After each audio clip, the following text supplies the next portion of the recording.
فریاد سن لی۔ اور یہ عمل، یہ ان کا دوڑنے کا، یہ 7 چکر لگانے کا عمل اللہ تعالیٰ کو بھی بہت پسند آیا۔ یہ ادا ان کی ایک ایسی حقوق اللہ اور حقوق العباد کی ایسی بہترین مثال تھی جو اللہ تعالیٰ نے محفوظ کر لی۔ حج اور عمرہ ان دونوں کے واجبات میں سے اس کو جگہ دے دی، اور قیامت تک جب تک حج ہوتا رہے گا، اللہ کے گھر کا عمرہ ہوتا رہے گا، حضرت ہاجر کی یہ سعی، یہ دوڑنا، یہ 7 چکر صفا اور مروہ کے لگانا ہوتا رہے گا۔ جب وہ واپس آئیں تو پیاس سے بے حال بیٹے کو ایڑیاں رگڑتے دیکھا، اور دیکھا کہ وہاں ایک چشمہ بہہ رہا ہے اور اس کا نام زمزم ہے۔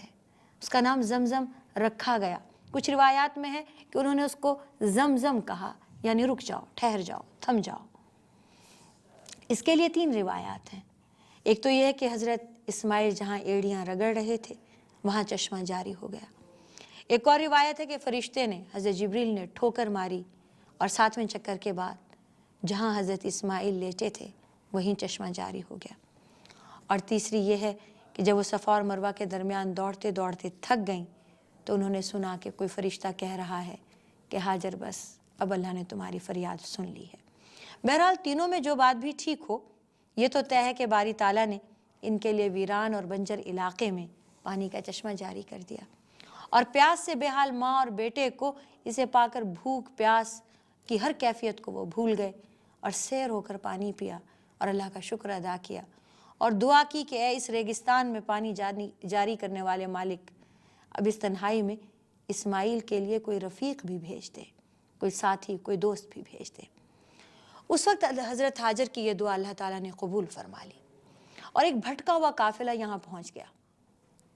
انہیں بھی اس آب و گیا میدان میں پانی کی تلاش تھی۔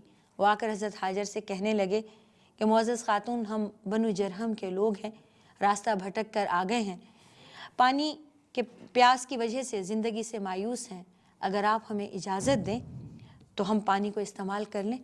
حضرت ہاجر نے انہیں پانی استعمال کرنے کی اجازت دی۔ اس وقت وہ یہاں بھٹک کر آئے تھے۔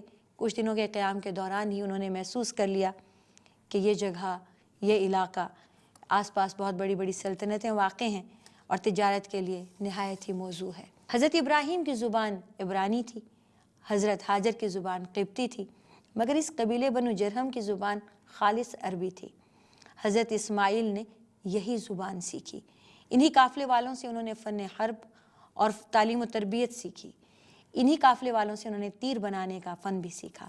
یوں وقت گزرتا رہا اور حضرت ہاجر ایک اور بڑی آزمائش میں سے گزریں، اور وہ آزمائش بھی آپ کو معلوم ہے، سورہ صافات کی آیت 110، جب اللہ تعالیٰ نے حضرت ابراہیم کو کہا کہ ہم نے اسے ایک حلیم بیٹے کی بشارت دی، اور جب وہ لڑکا اس کے ساتھ دوڑ دھوپ کرنے کی عمر کو پہنچ گیا تو ایک دن ابراہیم نے اس سے کہا کہ بیٹا، میں خواب دیکھتا ہوں کہ میں تمہیں ذبح کر رہا ہوں۔ انہوں نے جواب دیا، ابا جان، آپ کو جو حکم دیا جا رہا ہے کر ڈالیے، آپ انشاءاللہ مجھے صابرین میں سے پائیں گے۔ آخر کو جب ان دونوں نے سر تسلیم خم کر دیا اور ابراہیم نے بیٹے کو ماتھے کے بل گرا دیا تو ہم نے ندا دی کہ اے ابراہیم، تم نے تو خواب سچا کر دکھایا، ہم نیکی کرنے والوں کو ایسی ہی جزا دیتے ہیں۔